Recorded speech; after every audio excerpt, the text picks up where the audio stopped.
Hi guys! Welcome sa Engineered Math Channel. Sa video na to ay magre-review tayo for college entrance exam mathematics. So kung gusto niyo itong matutunan, just keep on watching.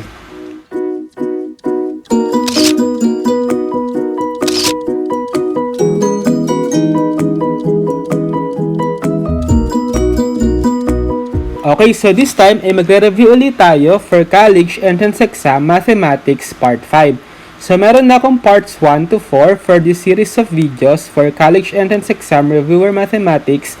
So kung hindi pa yung napapanood ay lilink ko na lang. As well as meron din akong different playlist for different branches of math like algebra, geometry, trigonometry, analytic geometry, pre-calculus, calculus na pwede nyo panoorin dahil marami akong videos doon na didiscuss topic by topic yung lahat ng mga pwedeng maitanong dito sa college entrance exam mathematics for UPCAT, PUPSET, ASET, DCAT, USET, etc. So ililink ko na lang yung playlist of math videos para ma-check nyo. Okay? So dun sa part 4 ay nagtapos tayo sa item number 40. Let's start with question number 41. Solve this quadratic equation, 24x squared equals 3 times quantity 43x minus 15. Okay, so solving quadratic equation. So transform muna natin itong quadratic equation into the form ax squared plus bx plus c is equal to 0. Then factor natin, then equate each factor to 0 para mahanap yung roots. So we have 24x squared is equal to 3 times 43x minus 15. So distribute ko muna si 3, we have 24x squared is equal to 3 times 43 is what? 9, 12, so 129x, and then 3 times negative 15 is negative 45. And then equate natin to 0 by transposing lahat ng terms dito sa left side. So we have 24x squared, then minus 129x plus 45 equal 0. Okay? So, kung mapapansin nyo, napakalaki ng mga number. Check muna natin kung meron ba tayong mapa-factor out na common monomial factor. 24, 129, tsaka 45. 3, right? So, factor out natin yung 3. We have 24 divided by 3 is 8x squared minus 129 divided by 3 is 43x plus 45 divided by 3 is 15 equal 0. And then, divide natin both sides by 3 para ma-cancel si 3. We have 8x squared minus 43x plus 15 is equal to 0. Okay? Ngayon, mas madali siyang i-factor. Sa trial and error ang gawin natin. So, dito muna sa 8x squared, isip tayo ng factor ng 8. So, let's say 1 and 8. So, x and 8x. And then, dito sa dulo, isip tayo ng factor ng 15, 3, and 5. Alright? So, let's try negative, negative. So, dapat itong product nito, tapos yung product nito, pag inad natin, dapat itong negative 43x. Negative 43x ba? Yes, kasi negative 5 times 8x is negative 40x, and then x times negative 3 is negative 3x. So, add mo yon negative 43x. So, therefore, tama itong factor natin. Equate natin sa 0. And then, equate natin each factor to 0 para masolve yung roots. So, we have for the first root, x is equal to 5. And for the second root, x is equal to, so, transpose ko muna dito si 3. Then, divide both sides by 8. We have x is equal to 3/8. So, therefore, the answer is 5 and 3/8. Letter D. Okay? Next, we have simplify the equation 3xy to the 5th quantity squared minus 11x squared y squared times 4y to the 4th quantity squared. Okay, so simplify muna natin itong mga nasa parentheses. So, dito sa 3xy to the 5th quantity squared, law of exponent, i-distribute natin yung mga exponent. So, magiging 3 squared, x squared, then y raised to the 5 times 2. Right? Or ilan na to? 3 squared is 9, x squared, y raised to 5 times 2 or 10. Okay? Minus 11x squared, y squared. Then distribute din natin dito yung exponent na 2. We have 4 squared times y to the 4 times 2. So, ilan na yan? 11x squared, y squared. 4 squared is 16. And then, y raised to 4 times 2 is 8. And then dito, simplify pa natin. So, sa mga number, multiply lang natin. So, 16 times 11 is what? So, 1 times 6 is 6, 1 times 1 is 1, 1 times 6 is 6, 1 times 1 is 1. Add, bring down 6, 1 plus 6 is 7, bring down 1. 176. And then, copy si x squared, then y squared times y to the 8. So, same base, pwede natin i-add yung exponent. Law of exponent, right? So, magiging y raised to 2 plus 8 or 10. So, we have 9x squared y to the 10 minus 176x squared y to the 10. So, mapapansin nyo, similar terms sila kasi pareho sila ng literal coefficients, x squared y to the 10. So, combine natin. So, minus natin tong 9 minus 176. Ilan yun? Negative 167. And then, dikit lang natin yung kanilang literal coefficient na x squared y to the 10. So, therefore, the answer is letter C. Okay? Next, we have simplify the following radical expression. Quantity 9 square root of a squared b times quantity 3a square root b. Okay, so yung mga nasa labas muna ng radical, i-multiply muna natin. So, we have 9 times 3a is 27a, right? And then, itong square root ng a squared b times square root of b, pwede yung maging equal sa a squared b times b, since pareho silang index na 2 or square root. So, we have 27a square root of a squared times, so b times b is same base, pwede natin i-add yung exponent nila na 1, we have b raised to 1 plus 1 or b squared. Okay? And then, itong dalawang to, yung a squared tsaka b squared, makakalabas sila sa radical kasi yung exponent nila ay parehong 2. Tapos, meron tayong square root, right? So, makakancel yung 1/2 na exponent. So, therefore, magiging times ab. Right? So, simplify ngayon natin to. 27a times ab is 27. Itong a times a, again, same base. So, pwede natin i-add yung exponent na parehong 1. We have a raised to 1 plus 1 or a squared and then times b. So, therefore, the answer is 27a squared b. Letter D. Okay? Next, we have if 16x plus 8y represents the perimeter of a rectangle and 5x minus 2y represents its width, then its length is represented by the expression. Okay, so meron daw tayong perimeter nung rectangle na 16x plus 8y, and then meron din tayong width na 5x minus 2y. So, ano raw yung length? So, diba ang formula natin for the perimeter of rectangle is 2 times length plus width quantity. So, pag pinlagi natin yung mga values we have sa P, 16x plus 8w is equal to 2 times yung length unknown plus yung w na 5x minus 2y. So, solve ngayon natin tong equation for L. So, divide muna natin both sides by 2 para makancel sa right side si 2, magiging 16x plus 8y divided by 2 is, so distribute natin si 2. Pwede yun, diba? So, magiging 16x divided by 2 is equal to what? 8x plus 8y divided by 2 is 4y. Equal, so nakancel na nga dito si 2, so matitira is L plus 5x minus 2y. So, dahil gusto nating masolve si L, transpose natin lahat yung mga expression sa left side from right. So, magiging 8x plus 4y.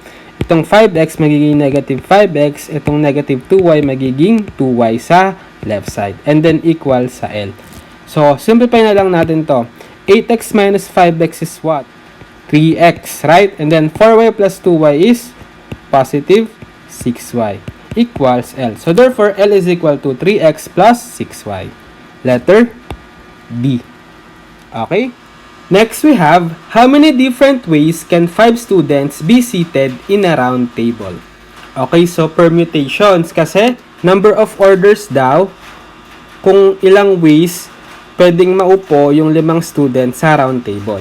So, kung hindi tayo round table or straight line lang tayo, ang formula dyan is kung ilan yung student, lalagyan mo lang ng factorial. Remember factorial, right? So, equal to sa, magsisimula ka dun kung anong number, 4, and then pababa ng pababa, multiply mo hanggang mapunta sa 1. Kaso, hindi nga tayo straight line, kundi round table. So, ang formula is n minus 1 factorial. Where yung n mo is yung number nung tao or student. So, we have 5, right? So, 5 minus 1, then factorial. We have 5 minus 1 is 4 factorial. So, therefore, we have, 5 pala dapat to kung straight line kasi 5 students, right? And then, ito yung sagot kapag round table. So, 4 factorial is equal to 4 times 3 times 2 times 1, or 4 times 3 is 12 times 2 is 24 times 1 is 24. So, the answer is letter C. Next, we have a chemist has 600 grams of salt solution that is 12% salt. How many grams of 20% solution must be added to obtain a 15% solution of salt? Okay, so mixture problem or solution problem. So, meron daw yung chemist ng 600 gram of salt that is 12% salt. So, multiply natin yung 600 gram doon sa concentration niya which is 12%. And then, mag-a-add daw tayo ng how many grams of 20% solution. So, unknown siya. So, let's say x gram. And then, 20% solution. So, multiply natin sa 20%. So that, makaka-obtain daw tayo ng 15% solution of salt. So, dapat equal to sa 15% solution of salt. So, i-multiply natin itong 15% kung ilan grams na yung total ng solution, which is yung 600 initially plus yung i-add pa natin na x grams. So, 600 plus x. Okay? So, therefore, solve natin ngayon to for x. So, yung mga percent natin, pwede natin yung gawing decimal, right? So, move natin yung decimal point sa dulo nila ng 2 decimal places to the left. So, magiging 600 times 0.12 plus x times 0.12 equals 0.15 times 600 plus x. So, para mawala na lang itong mga decimal, multiply na lang natin both sides by 100, right? So, magiging 600 times 12 na lang plus x times, 20.2. So, magiging times 20 equals 15 times 600 plus x. So, dinisibute ko yung 100 sa lahat ng terms. So, magiging ilan to? 600 times 12 is what? 7,200 plus x times 20 or 20x is equal to, so distribute natin si 15, magiging 600 times 15 is what? 0,090, right? Plus 15 times x is 15x. So, let's say, transpose ko dito si x, transpose ko dito si 7,200. Magiging 20x minus 15x is equal to 9,000 minus 7,200. So, 20x minus 15x is 5x equals 9,000 minus 7,200 is 1,800, right? Then, divide both sides by 5 para ma-solve si x. X is equal to 1,800 divided by 5 is 3, 15, 3, 6, 30, 0, 0, 0. So, the answer is 360. Letter C. Okay? Next, we have K is 24 years old. Her cousin Pia is 9 years old. In how many years will K be double Pia's age? Okay, so age problem. So, si K daw is 24 years old. Si Pia is 9 years old. So, given yung mga ages nila. Ang tanong is kung ilang taon yung lilipas para yung edad ni K is doble nung edad ni Pia. So, let's say, let X be the number of years. How many years daw will? So, future yon, ibig sabihin, i-add natin itong x na to dun sa mga edad nila kasi future. So, in x years, yung edad ni K is 24 plus x, tapos yung edad ni Pia is 9 plus x. Then, assuming na dumating yung year na to, yung x years, dapat daw yung edad ni K, which is represented by 24 plus x na, so 24 plus x is double of Pia's age. So, multiply natin sa 2 itong age ni Pia x years from now na 9 plus x. So, therefore, ito yung equation natin. Solve natin ngayon for x. So, we have 24 plus x is equal to, distribute ko si 2, magiging 2 times 9 is 18, plus 2 times x is 2x. Then, transpose ko dito si x, transpose ko dito si 18. We have 24 minus 18 is equal to 2x minus x. So, therefore, we have 24 minus 18 is 6, and equals 2x minus x is x. So, therefore, the answer is 6. In 6 years, the age of K will be double of Pia's age. Letter A. Okay? Next, we have thrice the larger of two numbers is 5 more than 5 times the smaller. And the sum of 6 times the larger and 5 times the smaller is 265. What is the larger number? Okay, so sige, gamit tayong dalawang variables. So, let x be the smaller and let y be the larger number. So, buo tayong equation. So, sabi sa first sentence, we have thrice the larger of two numbers. So, thrice the larger. So, larger is y. So, we have 3 times y is, so equal 5 more than. So, 5 more than 5 times the smaller. So, x, 5x. Okay, equation 1. Then, equation 2, the sum of 6 times the larger. So, 6 times the larger, which is y. And then, sum daw, so plus 5 times the smaller. 5 times the smaller, which is x, is 265. Okay? So, what is the larger number? So, solve ngayon natin yung y kasi yun yung natanong, larger number. So, we have equation 1 and equation 2, right? So, mapapansin nyo, pwede natin i-transpose itong 5x sa kabila. So, magiging 3y minus 5x equals 5. And then, itong equation 2, 6y plus 5x is equal to 265. So, elimination method, add natin para makancel si x. We have 3y plus 6y is 9y equals, kasi cancel na si x, 5 plus 265 is 270. Then, divide both sides by 9 para masolve si y. We have 270 divided by 9 is 30. Right? So, therefore, the larger number is 30. Letter C. Next, we have the area of a right triangle is 18. One of its angles is 45 degrees. What is the hypotenuse of the triangle? Okay, so meron daw tayong right triangle. Yung area daw niya is 18. Tapos, yung isang angle is 45 degree. So, automatic, ito rin ay 45 degree, right? Kasi yung sum ng interior angles ng triangle is 180. So, may 90 ka na dito, may 45 ka pa. So, 45 pa para total of 180.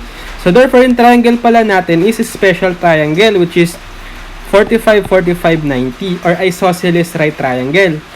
So, dapat yung mga legs nila, assuming, let's say, x equal. Tapos, yung theorem natin, dapat yung hypotenuse niya bale is square root of 2 times x. Right?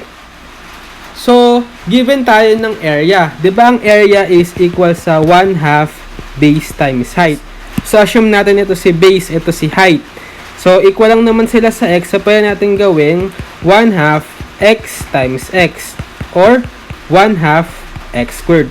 And then, given yung area na 18, masasolve natin ngayon dito si x, right? So, multiply natin both sides by 2. We have 2 times 18 is 36 equals, dito makakancel si 2, magiging x squared na lang. Now, to solve for x, square root natin both sides. We have x is equal to plus minus 6. Pero, kunin lang natin yung positive 6 kasi wala namang negative length. So, therefore, ang tinatanong is yung hypotenuse. So, di ba, x squared of 2 yung hypotenuse. So, nasolve natin yung x na 6. So, therefore, hypotenuse is 6 square root of 2. Letter C. Next, we have, what is the 20th term of an arithmetic sequence whose 33rd and 19th terms are 104 and 48 respectively? Okay, so arithmetic sequence daw. So, di ba meron tayong general formula for the nth term ng arithmetic sequence as a sub n is equal to a sub 1 plus n minus 1 quantity times d. Where yung a sub 1 is the first term, n is the number of term, and d is the common difference. So, since given tayo ng dalawang terms, yung 33rd tsaka 19th terms, which are 104 and 48 respectively, pwede tayong bumuo ng dalawang equations. So, doon muna tayo sa 33rd term, which is equal sa 104. Equate natin dito sa a sub 1 plus, so dahil 33rd siya, yung n natin dyan is 33. Minus 1, and then d. And then, doon naman sa pangalawang given term, na 19th term, we have a sub 19 is equal to 48. So, 48 is equal to a sub 1 ulit plus, this time, n natin is 19 kasi 19th term, minus 1, then d. So, pag sinimplify natin, we have 104 is equal to a sub 1 plus 33 minus 1 or 32d, and 48 is equal to a sub 1 plus 19 minus 1 is 18d. So, anon tayo ng dalawang variables na a sub 1 ay yung first term tsaka yung common difference na d. So, solve natin tong equation. So, subtract na lang natin para ma-eliminate si a sub 1. So, we have 104 minus 48 is what? 56 equals, eliminate na nga natin si a sub 1, magiging 32d minus 18d is 14d. Then, divide natin both sides by 14 para ma-solve si d. So, therefore, d is equal to 56 divided by 14 or 4. Right? Now, para ma-solve si a sub 1, gamitin na lang natin kahit anong equation. Let's say, ito na lang yung 48 is equal to a sub 1 plus 18d.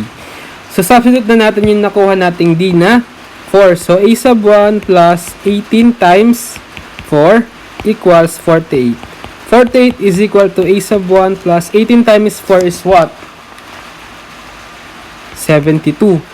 Transpose ko dito si 72, magiging 48 minus 72 is equal to a sub 1. So, therefore, we have 48 minus 72 is negative 24. So, negative pala sa a sub 1. So, ngayon, meron na tayong general formula na a sub n is equal to a sub 1 na negative 24 plus n minus 1 and then d is 4. So, pinapahanap is 20th term. So, plug in na lang natin itong n na 20. So, a sub 20 is equal to negative 24 plus 20 minus 1 times 4. We have negative 24 plus 20 minus 1 is 19 times 4 equals negative 24 plus 19 times 4 is what? 76. So, we have negative 24 plus 76 is positive 52. So, therefore, a sub 20 or the 20th term is 52. Letter A. Okay? So, putulin ko muna dito yung part 5 ng ating College Entrance Exam Reviewer Mathematics. So, abangan nyo na lang yung next-upload ko for College Entrance Exam Reviewer Mathematics Part 6. So, that's it for this video. So, sana ay may natutunan kayo sa video na to at maraming salamat sa panonood.